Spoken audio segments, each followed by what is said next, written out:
Sejam bem-vindos a uma aula de empreendedorismo para o ensino médio e falaremos agora sobre recessão, o assunto do momento, só que ele é um assunto muito extenso, então nós vamos ter algumas partes aí para você entender passo a passo como entramos nisso e como podemos sair disso, ok?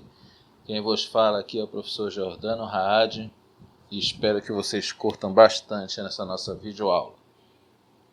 Vamos adiante. Então, a recessão econômica, tecnicamente, ela é caracterizada por 2 trimestres consecutivos de diminuição do PIB de um país. E o PIB é a medição do quanto a economia cresceu em determinado período. Esse período pode ser de 3 ou mais meses. É exemplo do que estamos passando agora, nessa época de pandemia do Covid-19. Okay? Isso pode ser medido por diminuição dos níveis de consumo, de produtividade e de emprego, entre outras coisas.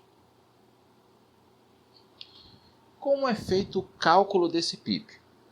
O cálculo do PIB, nós utilizamos vários dados. Normalmente quem organiza, quem faz o levantamento desses dados é o Instituto Brasileiro de Geografia e Estatística, o IBGE. Okay? Então, abaixo aqui estão em tópicos os dados que são arrecadados das referidas entidades para que possam ser calculado o PIB do país. Então, são necessários o balanço de pagamentos do Banco Central. Esses pagamentos são pagamentos diversos como o país pagando suas dívidas ao exterior, pagando dívida aos seus fornecedores, por exemplo, pagando a dívida externa, a famosa e eterna dívida externa, e eterna, como costumo dizer, fiadores, acordos, enfim, pagamentos. Declaração de informações econômico-fiscais da pessoa jurídica, DIPJ, que vem da Secretaria da Receita Federal. Então, no caso, isso é um balanço de como está a arrecadação das empresas no Brasil, independente do nível delas, se é de pequeno, de médio, grande porte, microempresa, um microempreendedor individual, um MEI, ok? Então, também é feito o levantamento da participação econômica da pessoa jurídica no Brasil. Índice de Preços ao Produto Amplo, IPA. A Fundação Getúlio Vargas, FGV, é ela que faz o controle principalmente fiscal, preços ao produtor. Então, como é que o produtor, o pessoal do agronegócio, por exemplo, como é que é a questão dos custos que eles têm para poder produzir? Quem trabalha com granja, na questão de galinhas, quem trabalha com hortifruti, quanto eles costumam gastar e o que eles costumam gastar? Quem faz esse levantamento é esse setor IPA. Índice Nacional de Preços ao Consumidor Amplo. Aí já é a questão do consumidor final, nós, pessoas físicas. Como é que está o controle da inflação, com relação ao preço que é repassado do fornecedor para o consumidor. Produção agrícola municipal, pesquisa anual de comércio, pesquisa anual de serviços. Então, isso daí é um balanço de como um repasse, um relatório de municípios, estados, repassam ao governo federal sobre como estão as ações comerciais neles, a questão do comércio varejista e atacadista. A pesquisa anual de serviços são serviços como hotelaria, serviços como restaurantes, serviços como delivery. Entra nessa parte aqui na pesquisa anual de serviços. Pesquisa de orçamentos familiares. Quanto a família brasileira está gastando na cesta básica ontem e hoje. Isso mudou com essa questão da pandemia? Pesquisa industrial anual empresa, feita pela PIA, né? Como é que está a questão da produção industrial no Brasil? Ela continua constante? Ela teve acréscimo? Ela teve decréscimo? Estamos bem? Estamos mal? Estamos devendo? Estamos ociosos? Eles que vão nos repassar essas informações. Pesquisa industrial mensal, produção física. Isso é com relação aos trabalhadores, aos colaboradores dentro das empresas, dentro das indústrias, no caso. Né? Nós temos uma avaliação só da indústria em si, como pessoa jurídica, e uma mensal quanto aos colaboradores daquela empresa. Pesquisa mensal de comércio, pesquisa mensal de serviços. Então, para se ter um cálculo do PIB, é feito sempre um balancete.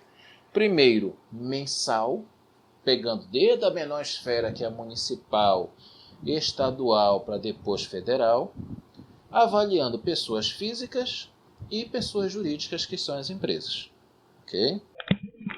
Temos aqui um gráfico que mostra a taxa de variação do crescimento do PIB nas últimas 12 décadas, ou seja, de 1900 a 2020. Nessa aula de hoje, nós vamos focar principalmente nessas duas últimas décadas, de 2000 a 2020. O Brasil já vivia uma segunda década com baixíssimo crescimento econômico e com redução na renda per capita, isso antes mesmo da pandemia mundial. Se a economia crescesse nesse ano de 2020, pelo menos 2,5%, o PIB teria um crescimento de 0,8% ao ano entre os anos de 2011 e 2020. Como a população brasileira cresce cerca de 0,8% também anualmente, teríamos um cenário até que otimista, onde a variação anual da renda per capita seria igual a zero. Por quê? Porque o crescimento do PIB anual seria igual ao crescimento da população brasileira. Com o PIB igual a 2,5% este ano, o Brasil já ficaria estagnado nesta década. Mas, segundo o gráfico, olha o que aconteceu. Segundo algumas fontes, como o IBGE, esse PIB ele tende a fechar o ano em menos 5%. Isso significa um crescimento de 0,07% ao ano, levando em consideração que o crescimento demográfico estimado para 2020 é de 0,81%. Teríamos uma redução na renda per capita de 0,74% ao ano. Gente, o que isso significa? Que nós não teríamos nenhum crescimento econômico, e sim um declínio. Por isso que nós estamos falando de uma recessão. É importante ressaltar que de 2016 a 2018 o Brasil vinha aí com o Brasil mais produtivo, né? Uma iniciação governamental para dar auxílio às empresas de pequeno e médio porte. E isso teve consequências para a produtividade em alguns setores no Brasil, como a gente pode ver aqui, ó. O aumento produtivo. Esse aumento, infelizmente, foi cessado do ano passado para cá, principalmente por conta aí da pandemia. Como é que é feito o cálculo do PIB? Gente, para que a gente tenha aí o cálculo do PIB, nós temos 3 características que são extremamente importantes para esse cálculo. O primeiro de tudo seria o valor de mercado, que está ligado à riqueza do nosso país. Esse valor de mercado é calculado aí por todos os produtos que foram produzidos no Brasil no último ano, por exemplo, de 2020. Se eu quero saber o PIB de 2020, eu vou levar em consideração a produção de 2020, né? Nós temos aí, então, como riqueza os resultados da indústria, da agropecuária e dos bens e serviços. Tranquilo? É claro que essa produção depende muito de quem? Da demanda.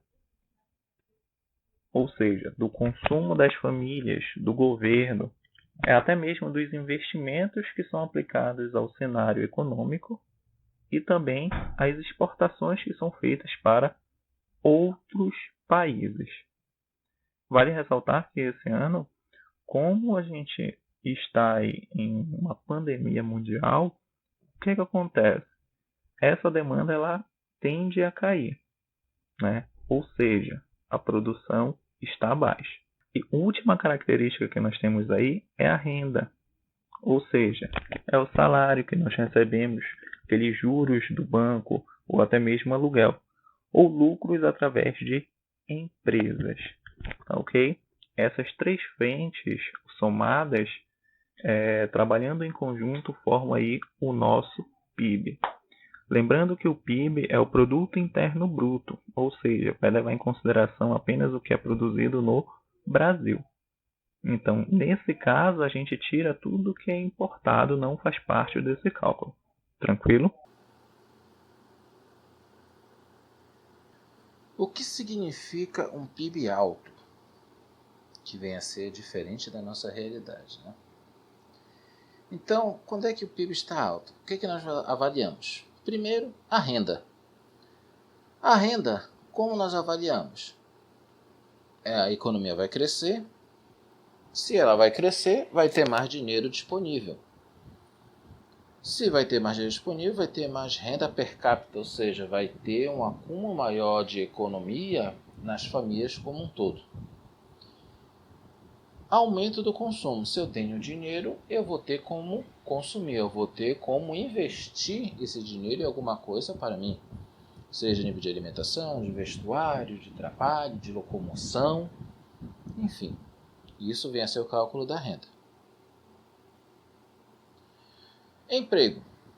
No emprego, quando é que o PIB está alto? As empresas crescem, ou seja, existe um acúmulo de caixa, né? Toda empresa faz o seu capital de giro e também a sua reserva financeira. Então, se essa reserva está boa e a realidade está boa para a empresa, estão havendo constantes lucros, então é possível ela começar a planejar, a pensar em investir no seu aumento. Quando a gente fala em aumento, pode ser estrutural, ou seja, da própria empresa em si, quanto corpo físico, mas também pode ser a nível de corpo técnico, corpo profissional, que seriam mais contratações de colaboradores.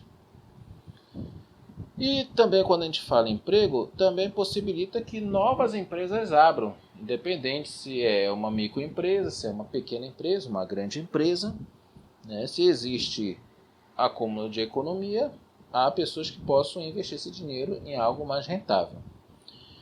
O que vai possibilitar com a criação de número de empresas vai ser o número de empregos ofertados. Toda empresa precisa de profissionais capacitados, vale ressaltar esse detalhe, capacitados, para compor o seu corpo, porque uma empresa precisa de profissionais capazes que façam a empresa respirar.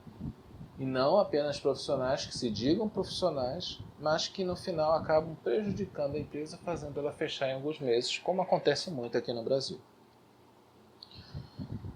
Quando também o PIB está alto, vai acontecer a competitividade.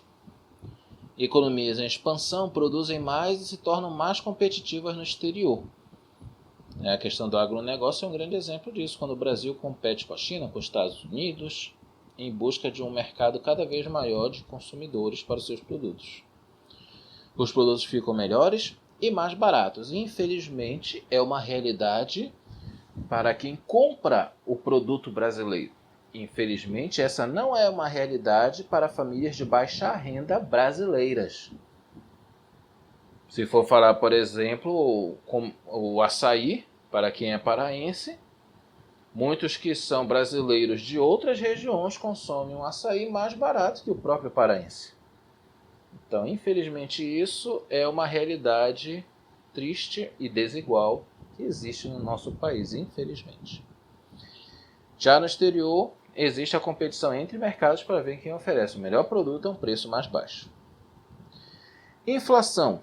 Aumento da oferta de produtos e serviços. Então, a inflação fica sob controle Existe um capital de giro, existe interesse fiscal, interesse comercial e, claro, todo está ganhando.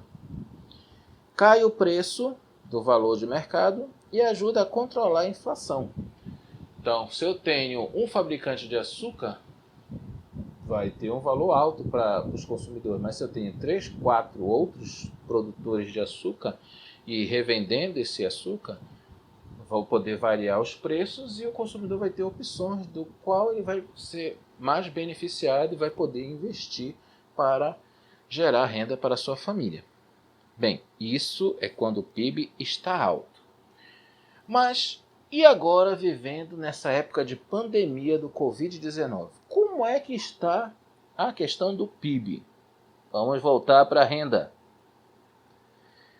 No caso da renda, está vendo o quê? Reparem que está no vermelho, né? Ou seja, a renda do brasileiro ela não está crescendo, ela está restrita, ela está estagnada. E todo o dinheiro que o brasileiro, principalmente de baixa renda, está conseguindo usufruir, receber, ele está destinando essa renda para necessidades básicas, alimentação, na grande maioria das coisas, e saúde. Serviços essenciais, coisas que não podem faltar na sua casa. Gás, energia elétrica, água, são serviços essenciais. Na questão da geração do século XXI, né, e para também profissionais, há profissionais que, devido à pandemia, alguns estão impedidos de ir à sua empresa, porém, criou-se o sistema home office, em que você trabalha em casa, que é o caso, por exemplo, até mesmo de professores, que não estão lecionando na escola, mas continuam lecionando à distância. Então, estes são serviços essenciais, é para isso que está sendo destinado o dinheiro. Internet, água, energia e gás e alimentação. A renda do brasileiro agora está sendo destinada praticamente mais para isso. Okay? No caso do emprego, o que está acontecendo com o emprego no Brasil hoje? O emprego, como eu falei anteriormente aqui na renda, né, quem ainda está empregado está trabalhando no sistema home office. Porém, quem está trabalhando respira por um lado, estou trabalhando. Mas por outro lado, ele também não se sente essencialmente seguro. Existe uma maior cobrança, todos estão se sentindo pressionados, tanto o empresário, quanto o colaborador, quanto o consumidor. É uma situação alarmante em todo o mundo, que não era esperada, não foi calculada, não foi preparada para se sentir isso. Então, todos estão reagindo de uma forma bem ostensiva, muitas das vezes. Então, isso gerou muita instabilidade na questão do emprego no Brasil. Procura e oferta em stand-by. Não vou dizer que o emprego ele simplesmente deixou de existir no Brasil, que ele parou por causa do Covid. Ele parou para alguns setores, como o vestuário, por exemplo, eletrodomésticos, a questão de vendas ao consumidor, comércio varejista. Em compensação, as empresas já mudaram para outro ramo. Se eu não posso te vender ao vivo, para que exista a internet, para você realizar o e-commerce. E aí que entra a competitividade. Né? Então, as empresas, para não perder por completo nenhum consumidor, elas apenas mudaram a sua forma de atender o povo, a sua forma de atender o público, de uma forma até mais generalizante e mais aberta, por sinal, que é a internet. Então, o e-commerce, né? Por exemplo, toda cidade tem uma loja da Magazine Luiza, Casas Bahia, Ricardo Eletro. Mas quando não posso ir até essa loja, então eu tenho a sua página virtual.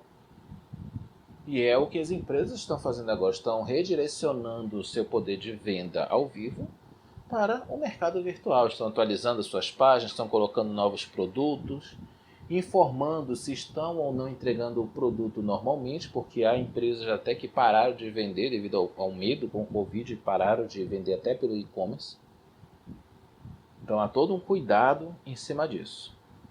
Mas para eu poder comprar pela internet, eu tenho que também poder pagar pela internet. Aí entra o ePay.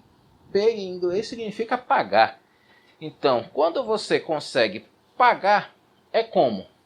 Aí nós temos a transferência bancária, através de movimentos, que nós vamos falar em uma outra videoaula sobre isso, ou também através do Internet Banking, né, que é uma forma também de eu poder pagar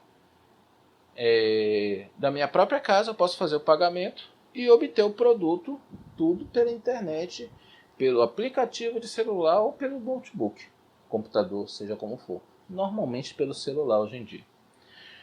E alimentação? E farmácia?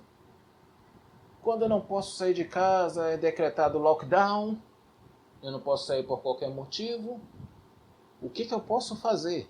Aí vem o serviço que até então quase não era acessado em muitos lugares, e agora virou uma tábua da salvação, o serviço delivery, em que você pode pedir o seu produto, seja alimentação, seja vestuário, seja higiene, seja remédio, principalmente quando você não pode se locomover, pessoas idosas que não podem sair de casa devido à situação atual. Então, o delivery veio ajudar muito a população nessa realidade. Então, essa capacidade do ser humano de se adaptar a situações extremas é posta à prova aqui quando falamos sobre a questão do PIB. E a economia, claro, está tendo uma estabilidade? Sim, mas ela não para, ela continua. E você que pensa em abrir seu negócio, você que quer ser empreendedor, tem que estar atento a isso, tem que estar com olhos abertos. Só vai fechar a empresa se você ficar parado. Então a ideia é você sempre estar atento, procurar soluções e não chorar pelos problemas. O problema existe em todo lugar, toda hora, e para o empresário não é diferente. Então, sempre seja aberto a novas opiniões, novos pontos de vista, busque outras fontes. O importante é valorizar aquilo que você tem. Alguns sinais são usados para a gente definir um quadro econômico recessivo. E a gente listou aqui 7 sinais. O primeiro dele é a redução dos níveis de produtividade das indústrias. Gente, se a gente não está trabalhando, se todos estão em casa, né, inclusive por conta agora do lockdown, a gente leva em consideração que a produção de toda e qualquer indústria se encontra em baixíssimo nível, não é verdade? Então isso é um sinal recessivo. O segundo sinal seria o aumento do desemprego entre setores de produtividade da sociedade. Se a gente parar para analisar, se não está tendo produção, então significa dizer que nós temos menos funcionários, ou seja, a gente precisa de menos funcionários. Isso leva a uma grande taxa de desemprego no nosso cenário econômico. O terceiro ponto seria a diminuição da renda das famílias. Gente, é algo óbvio. Se a gente para analisar, se eu sou demitido de um determinado trabalho, o que vai acontecer com a renda familiar? Com certeza vai haver uma redução, né? O quarto ponto seria a queda dos níveis de investimentos. Quando a gente para analisar, o que se encontra em total investimento no momento? Seria a saúde. A parte econômica ficou um pouquinho de lado, embora tenha se falado. Porém, o investimento nesse momento para a economia brasileira é um investimento mínimo. E vale ressaltar que quem trabalha como microempreendedor não tem investido em seus negócios. Tem se preparado para uma reserva financeira. Até porque a gente não sabe como é que vai proceder algumas ordens políticas até mais à frente, né? O quinto ponto que a gente pode destacar aí é o crescimento dependente do consumo. Gente, se a gente para analisar, as pessoas não estão comprando coisas desnecessárias. Como assim coisas desnecessárias? O que seria importante nesse momento? Alimentação e higiene pessoal, não é verdade? Então, se a gente não tem um crescimento de outros consumos, por exemplo, com a parte automobilística, né, não está havendo vendas nesse momento de carro. O que acontece aí? Ocorre aí um distanciamento de um público-alvo, né? Ocorre aí uma instabilidade nesse mercado automobilístico, já que a gente depende do consumidor. O sexto ponto seria a política de controle econômico com relaxamento das taxas de juros. O que eu quero dizer com isso, gente? Que, em alguns casos, algumas dívidas ficarão em aberto, né? E esses microempresários ou empresários de médio porte devem buscar outras estratégias de cobrança para que essas dívidas venham ser quitadas. Por isso, tem aí uma grande valorização na parte de acordo entre empresa e consumidor. E o sétimo ponto são as bolhas econômicas em diversos setores. Gente, quando a gente fala de bolhas econômicas, a gente está falando apenas de um setor que vem crescendo. Por exemplo, nesse dado momento, os principais produtos que vem vendendo são os de higiene pessoal. O que acontece? A gente vai ter uma alta demanda para esses produtos de higiene pessoal. E isso significa dizer um aumento de preço nesses produtos, ou seja, um maior crescimento no valor da cesta básica. É importante a gente ressaltar as possíveis consequências para o Brasil pós a pandemia, quando se fala de PIB. O primeiro dele é a diminuição dos níveis de investimento no país, seja ele investimento produtivo ou financeiro. Quando a gente fala de investimento, é importante a gente ressaltar que o PIB está agora com uma média negativa de crescimento. A tendência é que essa média ela continue a mesma. A mesma não, continue negativa. Isso vai depender muito da média de infectados, de mortos no país. Como estamos tendo um grande investimento na saúde para contornar a situação, possivelmente a economia ficará um pouco de lado quando se fala de investimento financeiro. Não significa dizer que não vai ter investimento. Claro que vai, porém não como o esperado. Tranquilo? O segundo ponto seria o controle mensal das altas taxas de inflação. Gente, o controle mensal vai depender muito dos critérios políticos que serão tomados mês a mês. Outro ponto importante é a diminuição das rendas das famílias. Isso se deve à grande taxa de desemprego que o país vai viver nesse período, até em que a economia consiga se reerguer. Então, possivelmente, nós teremos aí uns 2 anos, 1 ano e meio difícil, né? Principalmente quando se fala em aumento de emprego. O próximo ponto são os auxílios governamentais, que serão de extrema importância aí para os meses, para os anos que seguirão. Se a gente parar para analisar, muita gente está sem condições para pagar uma energia, pagar a conta de água. Então, o governo vai auxiliar aí, por exemplo, em contas de serviços básicos, como energia, como água. Um grande exemplo disso é o auxílio energia. E temos aí também o auxílio emergencial. Outro ponto importante é falar da manutenção dos níveis de desemprego até que haja uma maior recuperação econômica.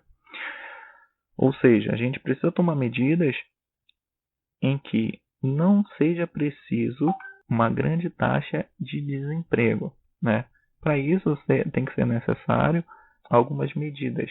Órgãos governamentais e privados não possam demitir funcionários enquanto durar essa crise econômica. E isso reflete justamente em redução de carga horária de trabalho, redução salarial. E nos faz pensar também sobre o auxílio emergencial, que nesse momento é de extrema importância. Se a gente parar para analisar, o PIB reflete tudo o que está acontecendo no cenário econômico do Brasil. O dólar, nesse exato momento, está custando mais ou menos por volta de 5,48.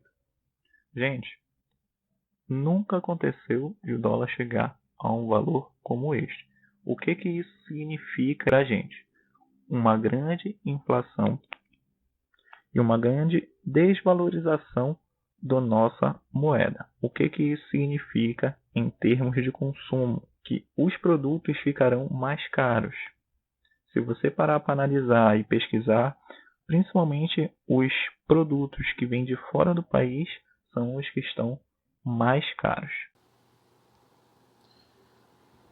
E agora, como resumo de tudo, vamos aplicar esse conhecimento numa situação. Como eu vou pegar esse conhecimento do PIB e aplicar no dia a dia? Vejamos lá. Você ajuda seus pais em um pequeno empreendimento da família, voltado à venda de eletrodomésticos portáteis de baixo custo. Porém, devido à pandemia e decretos estadual e municipal, precisa estar de portas fechadas, que é como estamos vendo agora. Produtos não essenciais, empresas não essenciais deverão estar de portas fechadas ou pagarão multa se forem pegos em flagrante. No primeiro mês da pandemia, que foi em março, deu para equilibrar as contas.